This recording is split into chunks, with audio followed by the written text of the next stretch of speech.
ঈশো কুরআনের ছায়া তলে সমবেত হই, ঈশো কুরআনের ছায়া তলে সমবেত হই, ঈশো আল্লাহ রাসূলের অনুগত হই, ঈশো কুরআনের ছায়া তলে সমবেত হই, ঈশো কুরআনের।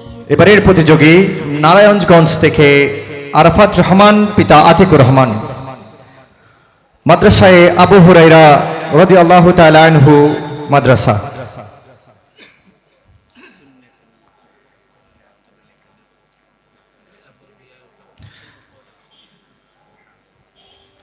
আমাদের বন্ধু বক্স থেকে একটি কার্ড সংগ্রহ করে এনেছে, দেখি তার ভাগ্যে কি পড়ে। তার ভাগ্যে পড়েছে 28 পারা 18 পৃষ্ঠা। 28 পারার 18 পৃষ্ঠার শুরু থেকে আপনাকে তিলাওয়াত করতে হবে। السلام عليكم ورحمة الله وبركاته. أعوذ بالله من الشيطان الرجيم. بسم الله الرحمن الرحيم. أسكنوهن من حيث سكنتم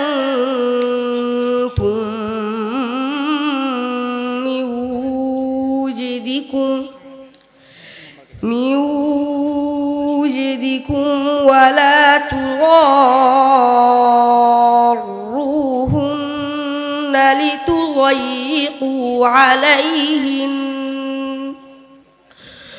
وإن كن أولات حمل فأنفقوا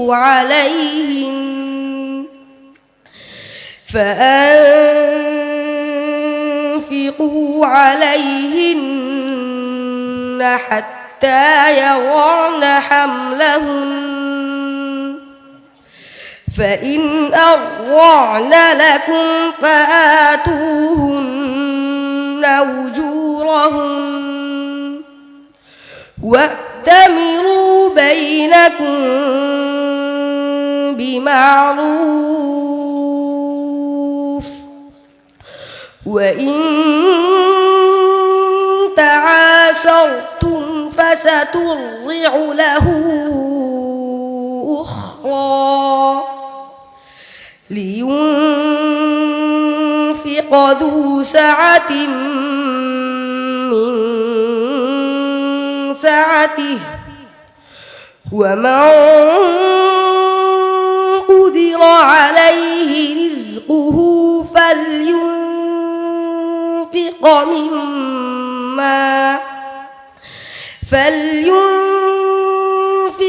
مما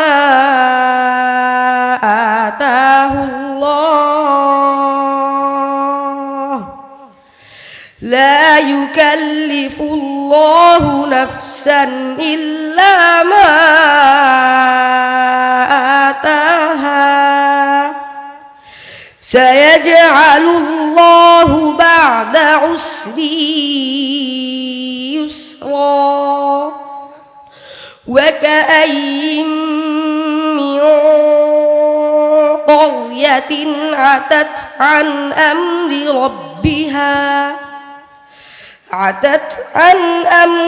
ربها ورسله فحاسبناها حسابا شديدا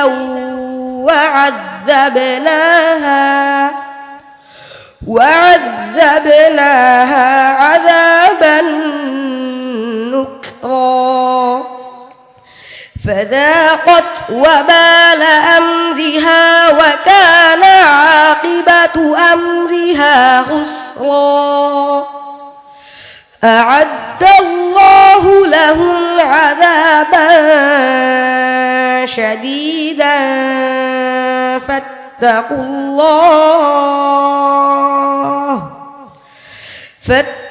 الله يا أولي الألباب. الذين آمنوا قد أنزل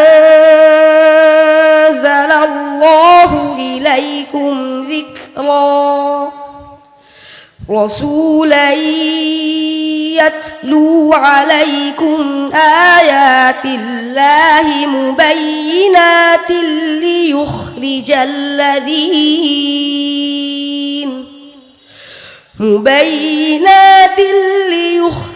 الذين آمنوا وعملوا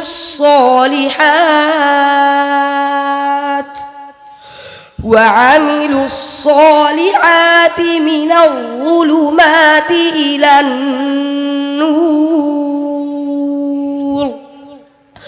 ومن يؤمن بالله ويعمل صالحا يدخله جنات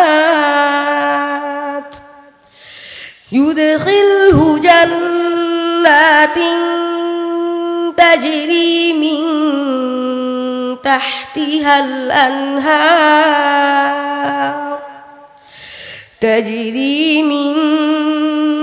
تحتها الأنهار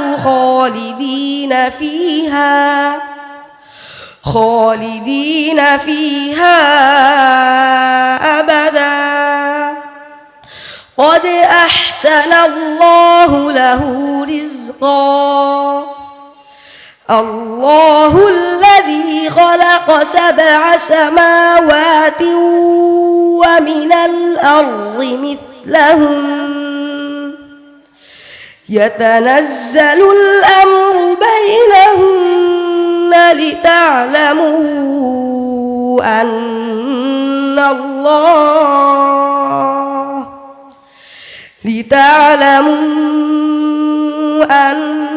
الله على كل شيء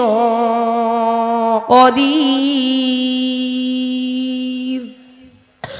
وأن الله قد أحاط بكل شيء علما حسبك صدق الله العظيم